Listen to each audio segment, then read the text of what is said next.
So the look at Sally LaPointe this season is a very simple hair. We felt with Sally that it was best to keep it quite simple and quite cool. The makeup is quite sophisticated. There's beautiful structured clothes with very high color. Sometimes we're tucking the hair in the collar. It's basically straight hair, very shiny.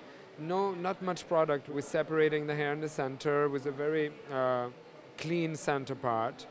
And it's just really beautiful, shiny, healthy looking hair. Nothing is, it's really free. Nothing is hairdressery, you know. It's the hair you want to touch.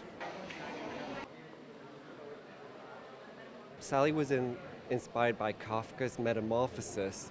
We're doing 3 products on the eye, a cream, a little shadow on each end, and then a gloss medium in the middle.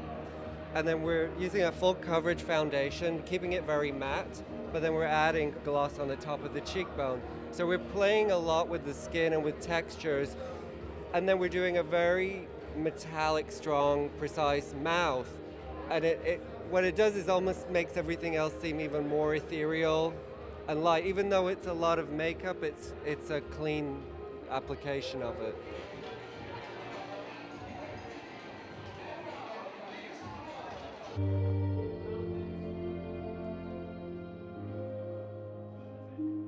This season was inspired by the book The Metamorphosis by Franz Kafka. So it's the tale of a traveling salesman who falls asleep and wakes up to find out that he's turned into an insect-like creature. Then he goes through a process of kind of isolation and neglect, and eventually leading to his death.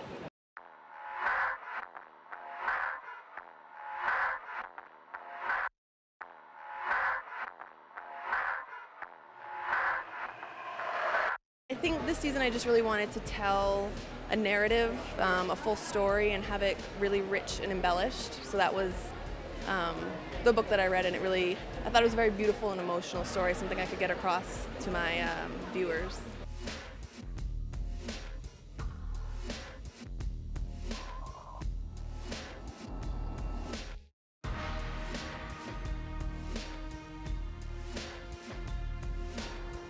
In the beginning of the runway, I really wanted to kind of focus on his early life. So I took a lot of reference from black and white photographs. The book was also written in 1915, kind of right before the industrial era. So it's kind of that tonal color palette. In the middle was kind of where he fell asleep and woke up to his metamorphosis. So there's a lot of color. That's where I put my print. There's some sequence with a lot of texture. And in the end, to represent his sadness and his death, I used a lot of really rich colors like a burgundy and a brown, and in the end like a really beautiful satin lace to represent that.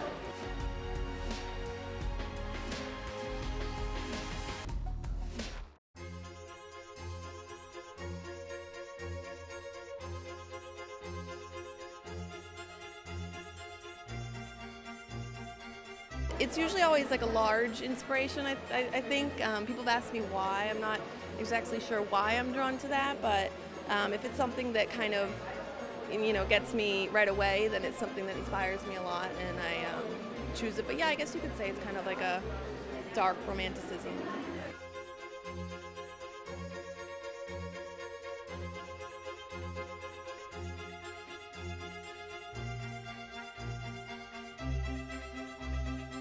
I think it actually wasn't until I was in college that I realized that it was fashion that I wanted to do. I think growing up, I was a painter and I did a lot of kind of fine art. And it wasn't until I started really researching fashion. And I think it was just the drama of it. I think it's extremely dramatic in the way that you can present yourself and season to season, and it just clicked for me.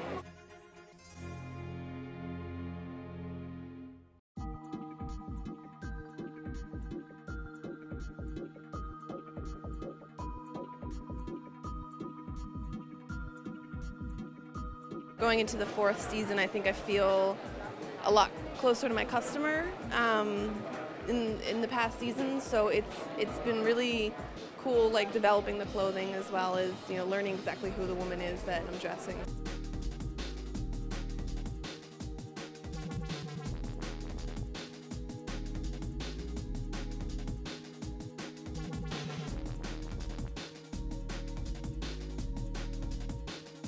I'm really drawn to like the emotion in each collection, so I'm really excited for the actual runway for the people to kind of experience it as I want them to experience it.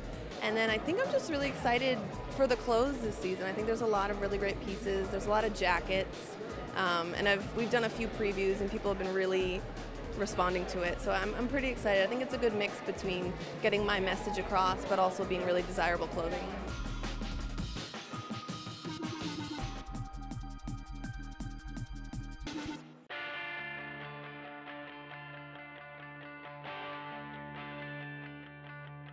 You know, I use the words modern, feminine, aggressive because it's definitely somebody who wants like a wow piece, something that's a little bit bold, but very much fit for a woman. I think that I tailor everything very specifically for a woman so that she's comfortable and modern, very much modern.